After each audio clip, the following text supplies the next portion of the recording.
Muito bem, muito bem. Bom dia, Yuri, Bárbara, Beatriz, Bruna, Camila, Dandara, Davi, Emily, Gabriel Victor, Gabriela Martins, Júlia, Guilherme Lopes, Júlia Caroline, Juliana, Cauê, Levi, Lucas, Luiz Camarinho, Murilo Aguiar, Murilo Cavalcante, Pedro Soares, Pétala, usuário desconhecido e Weimar. Tudo bem com vocês? Professor. Digo, professor, bom dia. Bom dia, bom dia. Bom dia, bom dia. Não entendi? Ah, usuário desconhecido. Já vi. Depois você cadastra o seu nome aí no seu sistema. Não sei se dá para... Acho que dá, né, para cadastrar. É que tá para todo mundo o meu nome. Acho que só tá para os professores. Gozado. Conhecido. Pedi para a Eliane fazer esse cadastro, porque ela que é administradora desses canais, né? E ver se ela cadastra o seu nome lá. Tá bom, obrigada. Pessoal, vou espelhar aqui a nossa apostilinha. Era só um instantinho, deixa eu achar ela aqui. Tá lá. Tá aí.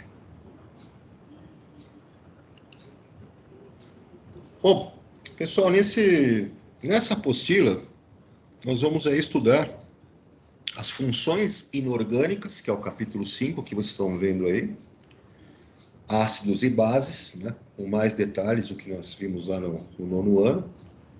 Vamos estudar também os sais e os óxidos, todas funções inorgânicas, né?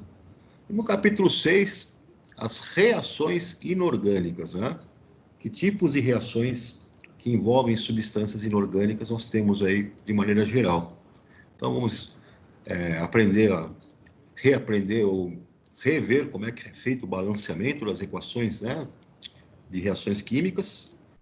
Vamos saber quais são as evidências de que acontecem reações químicas e também os 4 grupos principais aí de reações inorgânicas: reações de síntese, decomposição, deslocamento e dupla troca. Então, começo aí da nossa apostilinha, né, do nosso conteúdo, as funções inorgânicas. Vamos aprender que são ácidos, bases, sais e óxidos, principalmente essas principais funções inorgânicas, né? Então, logo de cara, vocês já estão vendo aí uma estátua, né?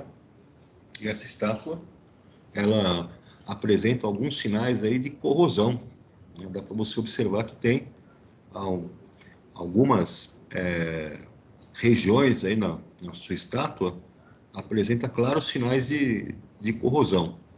E essa corrosão que essa estátua está apresentando, ela acontece por causa de poluição atmosférica. E um dos componentes aí de poluição atmosférica que causa essa corrosão dessas estátuas aí, que podem ser feitas aí com materiais metálicos ou mesmo mármore, né? Essa corrosão acontece por causa da ação da chuva ácida. Essa chuva ácida é decorrente do quê? De poluição, né? De centros urbanos, de indústria, né? De funcionamento aí de motores de combustão, termoelétricas, todas elas agravam esse problema de chuva ácida, de acidez da chuva. Então aqui, a primeira pergunta que ele faz no ponto de partida, né? Qual é a composição da chuva ácida? Bom, a chuva é naturalmente ácida, porque ela tem a presença do ácido carbônico, que se forma lá por uma reação entre o gás carbônico do ar com a água da chuva. Então, naturalmente, a chuva tem um caráter levemente ácido, por causa da presença do ácido carbônico. Mas muitos gases provenientes de combustão, de queima de combustíveis fósseis, por exemplo, gases que contêm enxofre e nitrogênio, que também saem lá dos escapamentos do carro, acabam aumentando a acidez da chuva, porque esses gases reagem com a água da chuva para formar ácido sulfuroso, ácido sulfúrico, ácido nítrico. E esses ácidos, então, acabam aumentando a acidez da chuva. E aí você começa a ter problema, né, com a corrosão aí dessas estruturas metálicas, estruturas que têm mármore, e também afeta a vegetação, né? Porque você, com uma chuva mais ácida, você vai afetar, né, a vida de plantas, vai aumentar a acidez também das águas que vão para o rio e ocasiona, então, aumento da acidez dessas águas e afeta também a vida marinha, a vida aquática. Por que a chuva ácida consegue danificar monumentos como as estátuas? Bom, o ácido que está presente na água da chuva vai reagir, né, com os materiais que formam essas estátuas, esses monumentos. Então, ácidos reagem com metais, por exemplo, que compõem, né, estruturas que contêm ferro, estruturas metálicas vão sofrer corrosão, estruturas que contenham calcário, ou seja, carbonato de cálcio, que é um sal, os ácidos reagem com essas substâncias. Então, dentro dessas reações químicas vai acontecer, né, a corrosão desses materiais e vai danificar esses monumentos, né, e essas estruturas. No item 3, ele pergunta: quais ações poderiam ser feitas para reduzir esse problema ambiental? Então, a ação que você tem que fazer é reduzir a emissão dos gases que vão reagir com a água da chuva e aumentar a acidez, né, dessa água da chuva. Então, você tem que criar maneiras de reduzir as emissões desses gases. Tudo bem, pessoal? Beleza, mano. Sim, beleza. Então, aqui, né, os objetivos que nós temos aí para estudar essa unidade vai ser o quê? Isso vai reconhecer, identificar, nomear, escrever fórmulas químicas, né, que representam os principais grupos de substâncias inorgânicas, ácidos, bases, sais e óxidos, né? Como que você classifica esses caras, como que você escreve as suas fórmulas, né? Algumas propriedades químicas que eles têm, né? E equacionar reações, né, que envolvem ácidos e bases, são as reações de neutralização ou de salificação, né? Então aqui, ponto de partida para nós, para já começarmos a separar as coisas, nós temos no estudo da química inorgânica, opa, ficou muito grosso aqui, pera lá, deixa eu apagar esse negócio aqui, um pouquinho menor, isso. Nós temos então o estudo da química inorgânica, e na química inorgânica seria uma química que está relacionada ao mundo mineral. O mundo mineral é aquele que a gente observa aí na natureza, né? Rochas, pedras, líquidos, gases, todo esse mundo mineral, né? Ele é objeto do estudo da química inorgânica, que está associado então aos compostos inorgânicos. Antigamente se falava que era uma química mineral, pois a maioria das substâncias inorgânicas está presente, né, no mundo mineral, mas hoje nós falamos inorgânica porque tem um outro ramo da química que é chamada de química orgânica, e é a química que envolve o estudo do carbono, as substâncias que são formadas pelo carbono, e grande parte dessas substâncias está presente nos seres vivos. E como está presente nos seres vivos, por uma razão histórica, né, por uma razão de evolução histórica, acabou-se dando esse nome de química orgânica, que perdura até hoje. Quem são, então, os principais grupos, né, as principais funções inorgânicas que nós vamos estudar serão os ácidos, bases, sais e óxidos. São esses carinhas aí que nós vamos estar trabalhando. Tem outras funções inorgânicas? Tem, mas para nós, dentro do escopo aí do ensino médio, é mais do que suficiente para esses grupos. Deixa eu ver quem está na espera aqui. Tem um pessoal que sai para passear e depois volta. Olha aí, ó.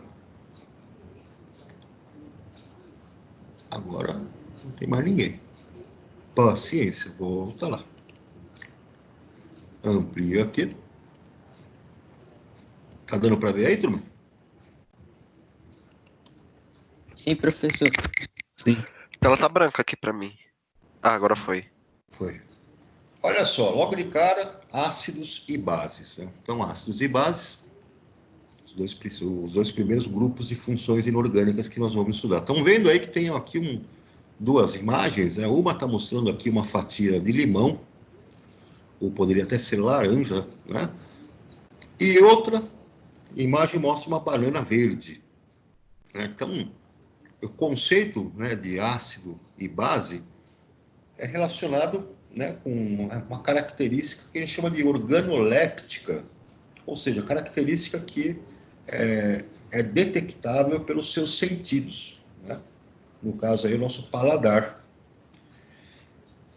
O ácido, esse nome ácido, ele tem uma origem, né, na palavra em latim, que representa azedo. E então, esse limão, por exemplo, né, a laranja, são frutas que nós chamamos de cítricas, né, ácidas, porque elas contêm ácido cítrico.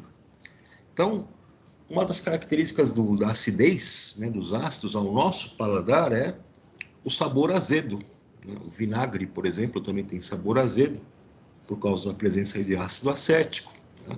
Frutas cítricas têm, né, um certo sabor também remetendo ao azedo, porque contém ácido cítrico, né? Já a banana verde, a gente tem a percepção de paladar dela de que ela amarra a boca, né? Quando você morde, você sente o seu paladar detecta como se estivesse amarrando a boca, né? Ou seja, uma sensação adstringente, aquilo que amarra, né, a boca no paladar. Esse sabor adstringente está associado às bases, né, aos álcalis, ou seja, substâncias alcalinas de caráter básico. Deixa eu ver quem está na fila aqui, pessoal. Só um instante. Ninguém. Portanto,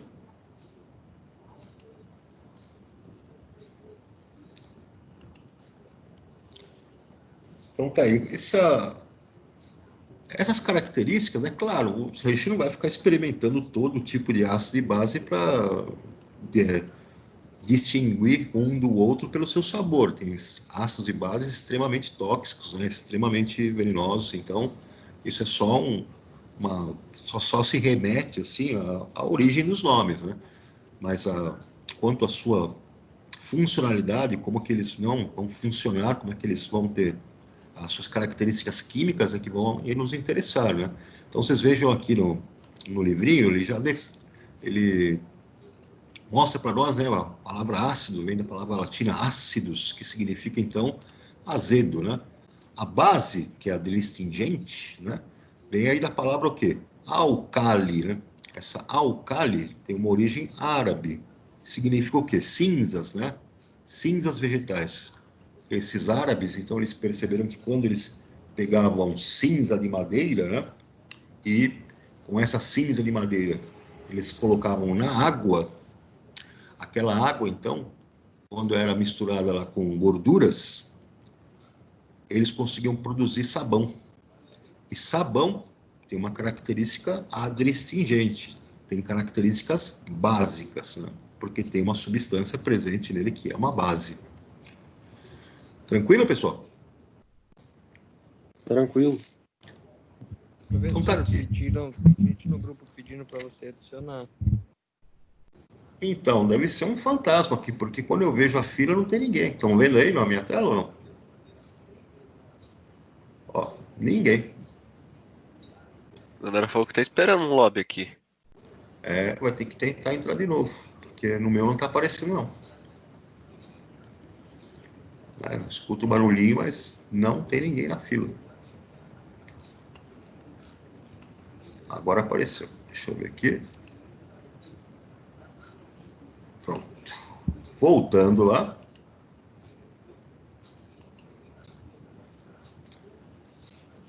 Deu para ver a tela aí, turma? Sim, professor. Então, primeiro nós vamos falar de quem? Vamos falar dos ácidos, né? Então, a definição lá para os nossos ácidos. Ácidos, Os estudos que foram feitos, né, para que você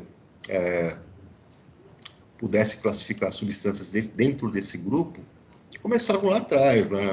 Os alquimistas lá atrás já faziam esses estudos, mas precisava se buscar uma funcionalidade, né? Como é que eu vou classificar uma substância? Através da sua funcionalidade. E na funcionalidade dos ácidos, qual que é? Eles são, na verdade, substâncias que, quando você dissolver em água... Professor, dá para me ouvir? Dá. Até que eu estava tentando falar e meu microfone não estava funcionando. Aham. Então, voltando aqui na minha telinha. Tá aqui, ó. Os ácidos, né, os químicos lá, né, em 1800 já percebiam que eles tinham, na sua composição, né, hidrogênio.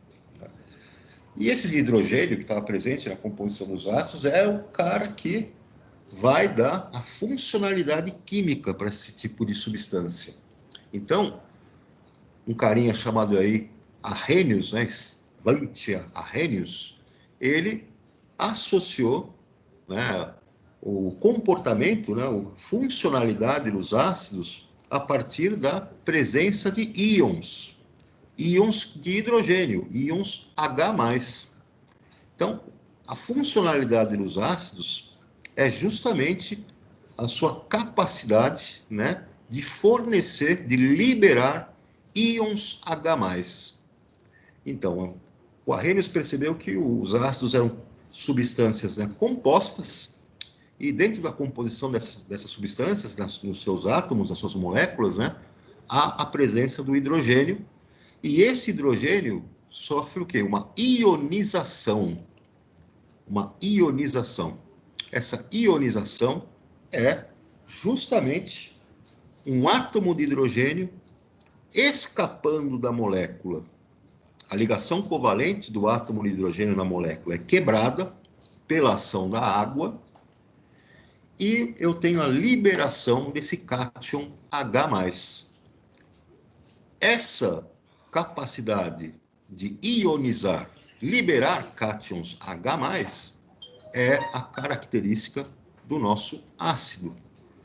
Então, vejam aqui uma equação geral que é colocada, né, para ionização de um ácido. Eu tenho um ácido HXA.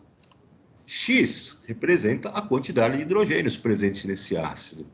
O A representa o ânion que vai formar essa molécula, né?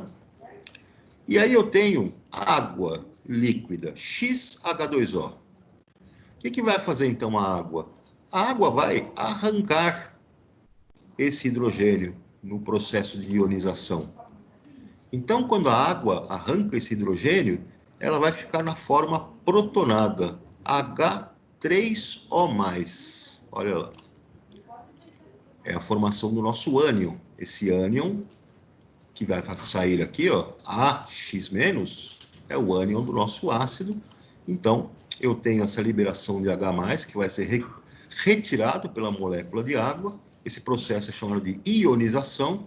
E toda substância, então, que tiver a capacidade de ionizar, liberar um cátion H+, será, então, um ácido. Alguns exemplos de ionização são mostrados aqui, ó, o HCl, o ácido clorídrico, tem um hidrogênio que pode ser ionizado, pode ser arrancado. Eu tenho a água, então esse hidrogênio desse ácido vai passar para a água para formar esse cátion hidrônio, H3O+, liberando o ânion correspondente, Cl-. Eu tenho aqui o ácido sulfúrico, H2SO4. Ele vai, então, ionizar. A água vai arrancar um H+, para formar o cátion hidrônio, H3O+, liberando, então, o ânion correspondente, SO4, 2-. Essas ionizações que acontecem nos ácidos que têm mais de um hidrogênio, não acontecem tudo de uma vez só. Elas acontecem por etapas. Então, é o caso aqui do nosso ácido sulfúrico, que está sendo mostrado aqui. No caso do ácido sulfúrico, H2SO4, um primeiro hidrogênio é ionizado, passa para a água, formando H3O+, e libera esse primeiro ânion, HSO4-. O hidrogênio desse ânion, numa segunda etapa, também é ionizado, passa para a água, formando H3O+, e, finalmente, o ânion SO4. Num processo global, dessa maneira, H2SO4, vem duas moléculas de água, arrancam os 2H+, e formam 2H3O+, e o ânion SO4, 2-. Então, ácidos são substâncias que, quando dissolvidas em água, aumentam a concentração de íons H+. Até aqui tudo bem, pessoal? Professor, Sim, professor. Oi? eles... Professor, antes de... Deixa eu mostrar uma coisinha aqui para vocês. Espera só um instantinho. Aqui. Deixa eu ver aqui, deixa eu ver aqui. Espera lá, espera lá, espera lá.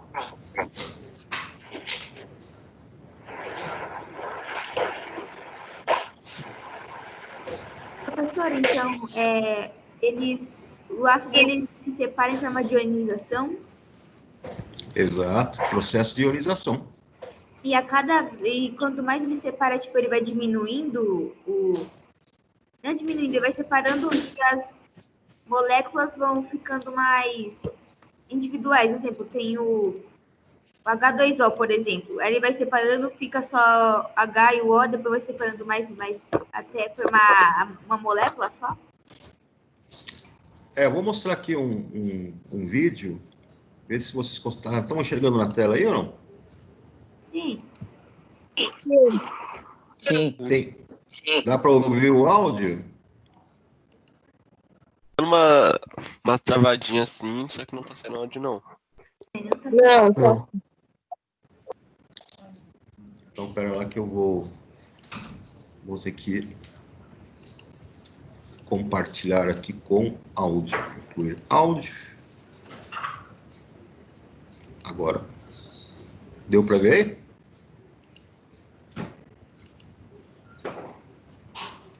Tá dando para ver, pessoal? Sim. Vê se tem o áudio aí. Sim, dá pra ouvir. Agora tá aí no áudio. Beleza.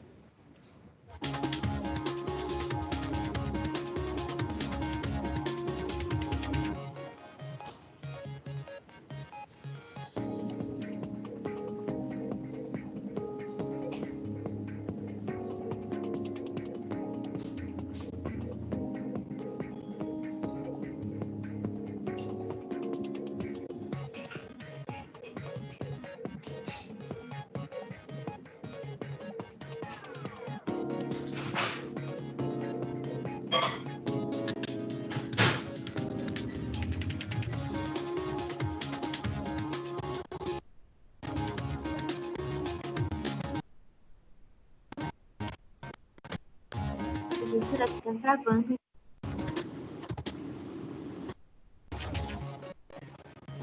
Tá travando também o áudio. E o vídeo.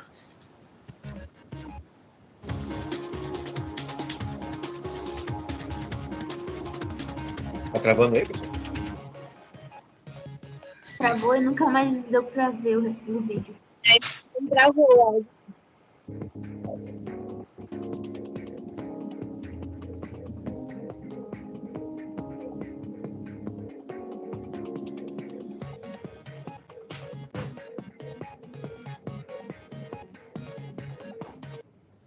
Travou tudo? Eu tava vendo, mas chegou uma hora do vídeo que não deu pra ver mais nada. Chegou aí travando uma imagem. E o áudio também só. travou. Mais metade. Vou tentar novamente. Se travar, vocês me falam, tá? Ok.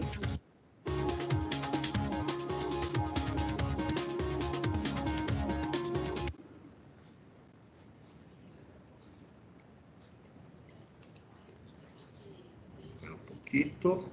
Ampliar aqui. Aí vai.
Muito bem.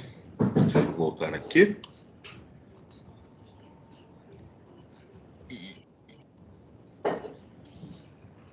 Deu para ver até o final ou travou tudo? Pulou pra mim. Deu pra ver. Já vou numa imagem e pulou por tudo. Porque minha internet é ruim mesmo. É, depender do sinal, né? A minha internet também não é tão boa assim para. Mas deixa eu voltar. Então vocês viram que os ácidos, né?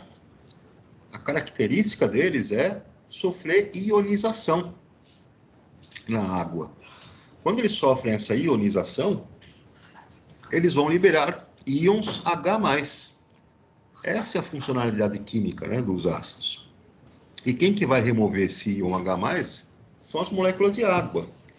As moléculas de água vão, então, cercar lá o hidrogênio, arrancar hidrogênios da molécula do ácido e vão levar os íons H+, com elas.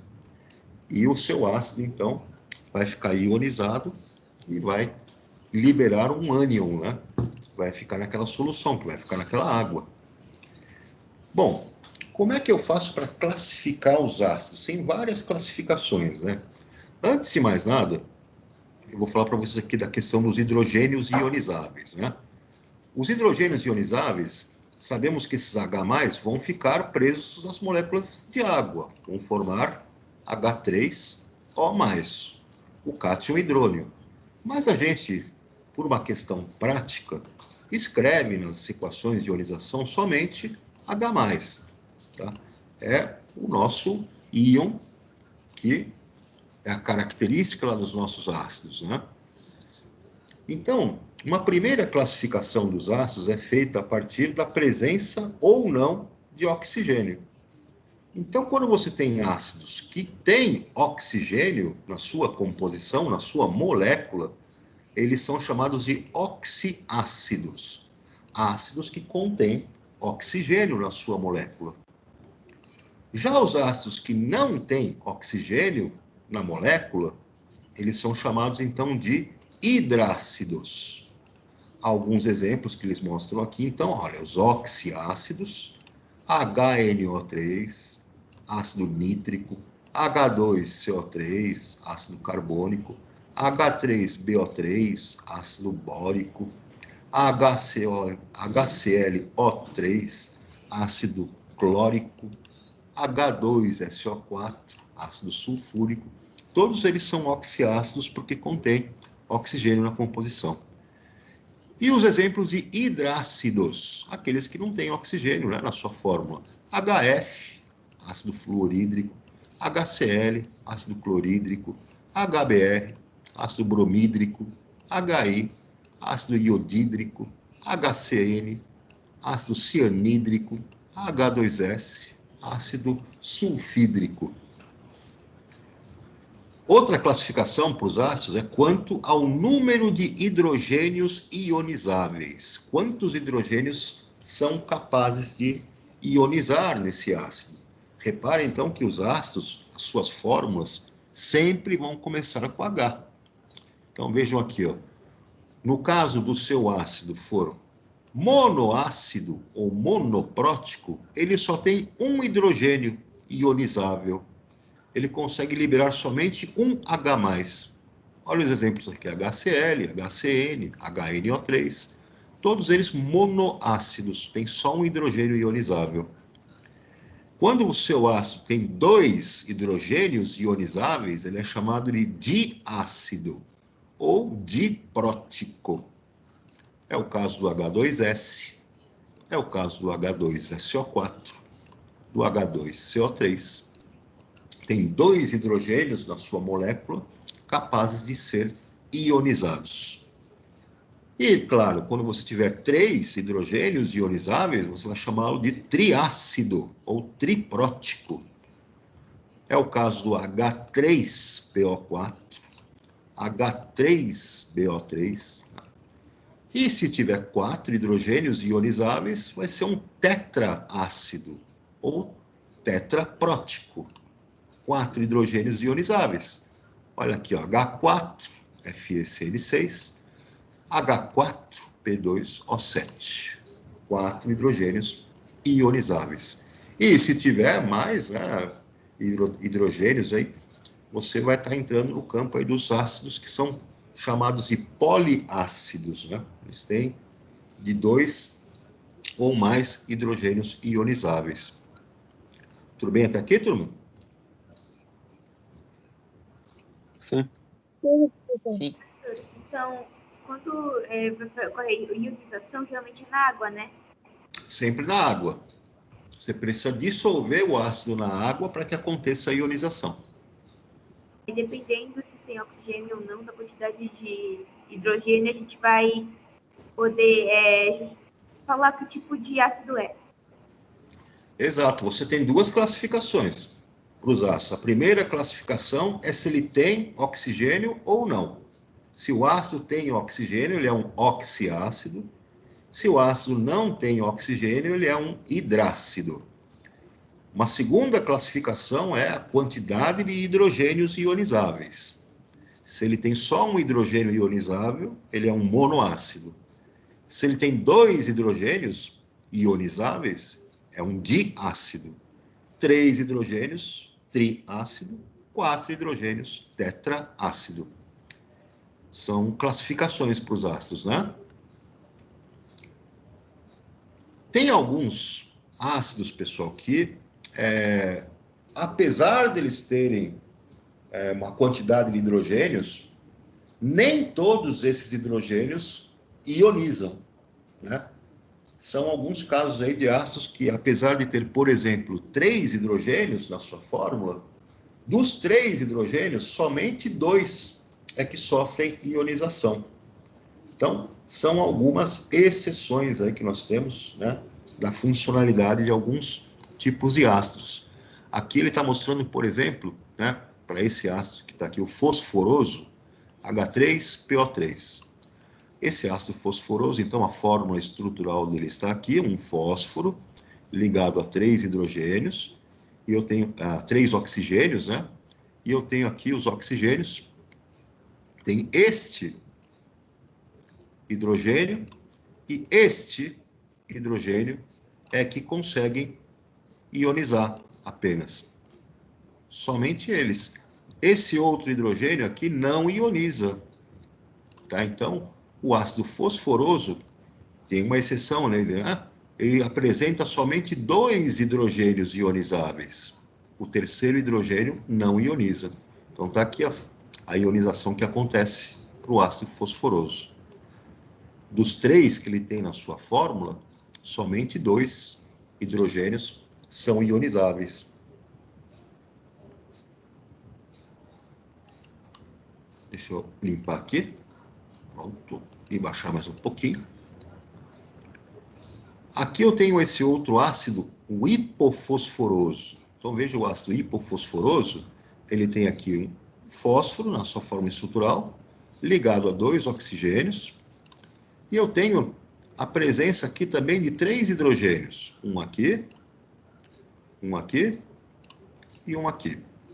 No entanto, desses 3 hidrogênios, presentes na fórmula, né, na estrutura do ácido hipofosforoso, somente um é capaz de ionizar. Os outros dois não ionizam. Então, são algumas situações, né, de exceção que acontecem, né, quando o nosso ácido tem mais de um hidrogênio, mas nem todos são ionizáveis. Tudo bem, turma? Beleza. Exatamente. Oxigênio suficiente? Aí vai depender da fórmula estrutural, né? Os hidrogênios que estão ligados ao oxigênio, eles ionizam, né? Agora, os hidrogênios que não estão ligados no oxigênio, nesses casos aqui, aí eles têm dificuldade de ionizar, por causa da eletronegatividade de cada um, né? Então, por isso que ele é uma exceção, porque não dá para ionizar com oxigênio. São exceções. Alguns ácidos têm, de fato, essas exceções, né? Nem todos os hidrogênios são ionizáveis.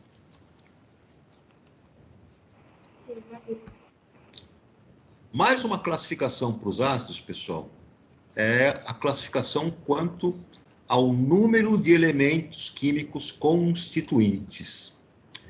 Então, vejam, quando eu tenho um ácido que é formado, né, por 2 elementos químicos apenas, nós chamamos esses ácidos de binários.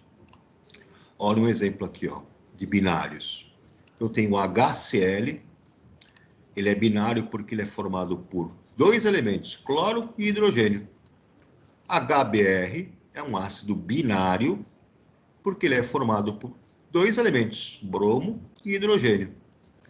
HF é um ácido binário porque é formado por 2 elementos, hidrogênio e flúor. Quando o seu ácido é formado por 3 elementos químicos diferentes, né, ele é um ácido ternário. Então vejam aqui, quando o ácido é ternário, eu tenho o caso do ácido sulfúrico, ele é formado por 3 elementos, oxigênio, enxofre e hidrogênio. Eu tenho o ácido fosfórico, ternário, porque ele é formado por 3 elementos, oxigênio, fósforo e hidrogênio. E o ácido cianídrico, HCl, também é ternário, porque ele é formado por 3 elementos diferentes, né? Nitrogênio, carbono e hidrogênio. E, claro, você pode ter um ácido quaternário. E, nesse caso, ele vai ser formado por 4 elementos químicos diferentes. Esse caso aqui, do ácido ferrocianídrico, ele é formado por nitrogênio, por carbono, por ferro e por hidrogênio. 4 elementos químicos diferentes. Beleza, turma? Beleza, professor. Professor, desculpa interromper, que tem gente que está esperando no lobby. Deixa eu ver uma coisa aqui. Pera lá.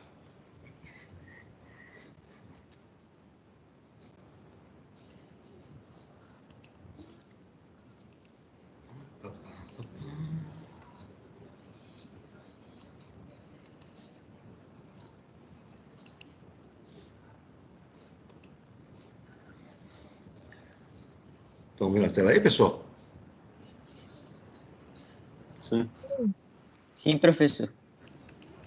Espera que aqui ainda tá carregando, tá tudo branco na tela. Demora um pouquinho. Tem alguns computadores que demoram um pouco mais. Né? Outra classificação para os ácidos é com relação à força. A gente não pode confundir força de um ácido com o poder de corrosão que ele tem, né? A força de um ácido está associada ao quê? A quantidade de hidrogênios que ele consegue ionizar.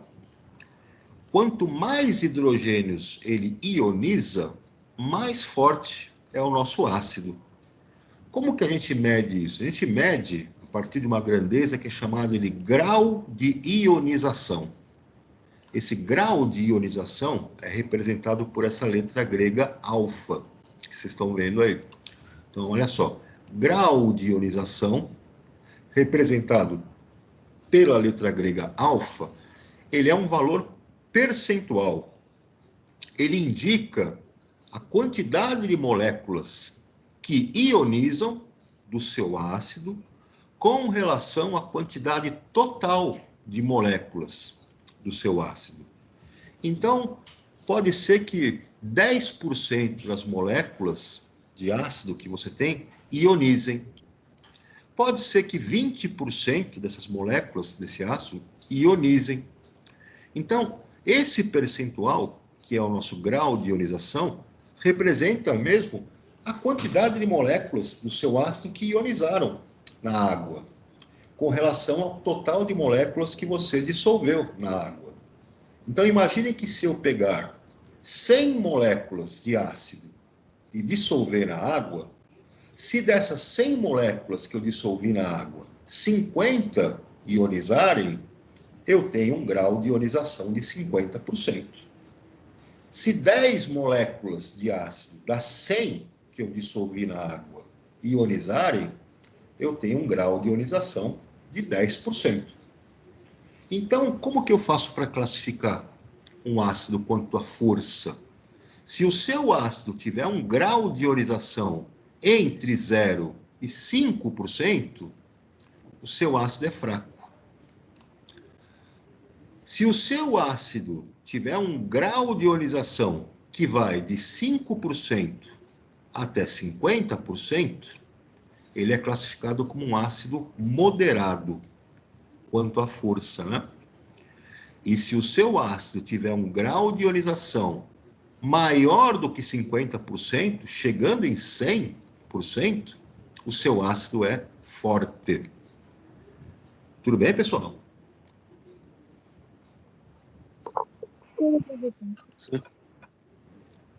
Então, tá aí, ó. Esse é o nosso grau de ionização para classificação, né, dos nossos ácidos, né?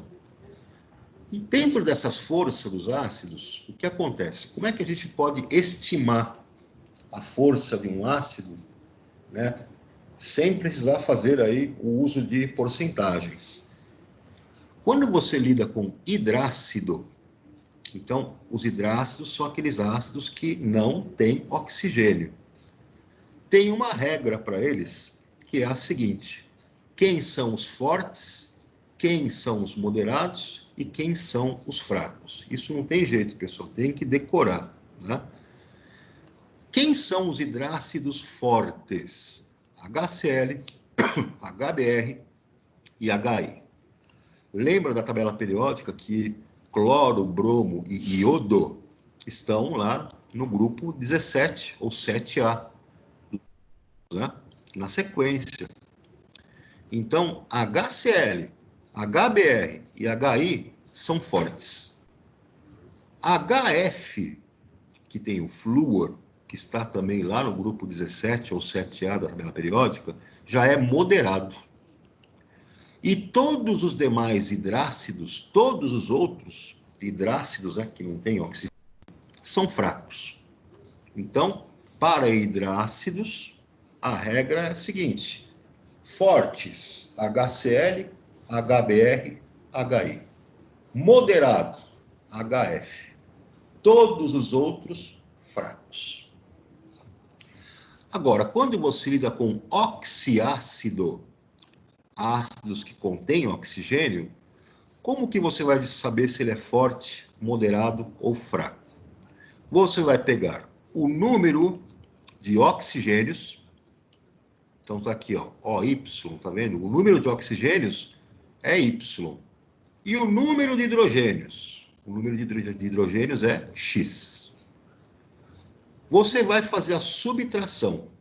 Você vai subtrair a quantidade de oxigênios da quantidade de hidrogênios. E vai chegar num número. Se essa subtração, quantidade de oxigênios menos a quantidade de hidrogênios, for maior do que 2, o seu ácido é forte. Se a quantidade de oxigênios menos a quantidade de hidrogênios for igual a 1, o seu ácido é moderado. E se a quantidade de oxigênios menos a quantidade de hidrogênios for igual a 0, o seu ácido vai ser fraco. Exemplos: HBrO4, 4 oxigênios. tem um hidrogênio só. 4 menos 1, 3. Portanto, ácido forte. H2SO4. 4 oxigênios menos 2 hidrogênios dá 2. Ácido forte. HClO3. 3 oxigênios menos 1 hidrogênio, 2. Portanto, forte. HClO4. 4 oxigênios menos 1 hidrogênio dá 3. Ácido forte. Veja o caso dos moderados aqui. H3PO4. 4 oxigênios menos 3 hidrogênios dá 1. Portanto, moderado. H2SO3. 3 oxigênios menos 2 hidrogênios dá 1. Moderado. HNO2. 2 oxigênios menos 1 hidrogênio dá 1. Moderado. HClO2. 2 oxigênios menos 1 hidrogênio. Isso vai dar 1, também moderado. No caso dos ácidos fracos, né? Então vejam aqui um exemplo H3BO3. Eu tenho 3 oxigênios menos 3 hidrogênios, dá 0. Ácido fraco. HClO. 1 oxigênio menos 1 hidrogênio vai dar 0, portanto, ácido fraco. Tudo bem, pessoal? Sim. Sim, professor. Muito bem. Agora, pessoal, tem uma outra classificação para os ácidos que é volatilidade. O que é volatilidade? Volatilidade é a capacidade que um líquido tem de evaporar, de passar para o estado gasoso. Quanto mais volátil for um líquido, mais facilmente ele vaporiza, mais facilmente ele passa para o estado gasoso. E tem alguns ácidos que nós podemos classificar como voláteis e outros que são fixos, que não evaporam, né? Então, quem são os ácidos que são considerados fixos nas condições ambientes, 25 graus de temperatura, pressão de uma atmosfera, esses ácidos fixos se encontram no estado físico líquido ou sólido. Eles não vaporizam, eles não existem na forma gasosa. Esses ácidos que são fixos, então, eles têm pontos de fusão e de ebulição elevados. Eles se apresentam no estado sólido ou no estado líquido. Alguns exemplos de ácidos fixos, o ácido sulfúrico, H2SO4, ele tem uma aparência até de ser oleoso, né? Ele parece até um óleo. Ele é um ácido fixo. H3BO3, o ácido fosforoso, ele aparece na forma de líquido, né? Ou mesmo até sólido. Ácido fosfórico é um sólido, é um líquido, né? Mas pode até, em algumas condições, ficar no estado sólido. E o ácido bórico, que aparece no estado sólido, né? Como um pó. Já os ácidos que são voláteis, quer dizer que eles vaporizam facilmente, né? Eles passam para o estado gasoso facilmente. Portanto, eles têm baixos pontos de ebulição, né? Eles podem ser, então, gases, né? Nas condições ambiente, e líquidos que evaporam facilmente. Então, são os nossos ácidos voláteis. Qual que é o segredo aqui? Todos os hidrácidos são voláteis. Todos os hidrácidos são aqueles que não têm oxigênio na sua composição, na sua estrutura. Então, olha só, HCN é um hidrácido, não tem oxigênio. HCl, HBr, HI, H2S, todos eles hidrácidos, todos eles são voláteis. HNO3 também é volátil, o ácido nítrico. HNO2 também é volátil, né? É o ácido nitroso. H2CO3, o ácido carbônico, também é volátil. Tudo bem, pessoal? Tudo, Professor, é. Muito bem. Deixa eu descer um pouquinho aqui, eu vou ter que explicar a nomenclatura. álcool também é considerado um volátil? Oi? Álcool é considerado um ácido volátil? Só que o álcool não é um ácido, né? O álcool é uma outra substância. O álcool, na verdade, ele é uma substância orgânica. Mas ele é volátil, com certeza. Turma, vou pedir aqui para vocês fazerem essa organização das ideias, aqui na página 10. Tá certo? E aí depois, na próxima aula, eu volto aqui com as estruturas desses ácidos. Então, organização das ideias na página 10. E aqui, deixa eu ver se dá para fazer algum exercício aqui. Deixa eu só ver. Não vai dar, não. Eu vou ter que voltar no conteúdo. Por enquanto, façam só aquela organização das ideias na página 10 e na próxima aula a gente volta com esse assunto. Beleza, turma? Beleza, professor. Alguma dúvida? Manda. A matéria orgânica é o que mesmo? Você explicou no começo da aula, orgânico e inorgânico. Só que a questão que eu não peguei tudo. A explicação. As substâncias orgânicas, elas são formadas por moléculas que contêm carbono, mas o carbono que aparece nelas, ele aparece na forma de cadeias carbônicas. Então, são moléculas que têm vários carbonos ligados entre si. E leva esse nome, então, de molécula orgânica, que faz parte do estudo da química orgânica, porque os seres vivos, né, as moléculas que compõem os tecidos dos seres vivos, são moléculas desse tipo, que contêm cadeias carbônicas.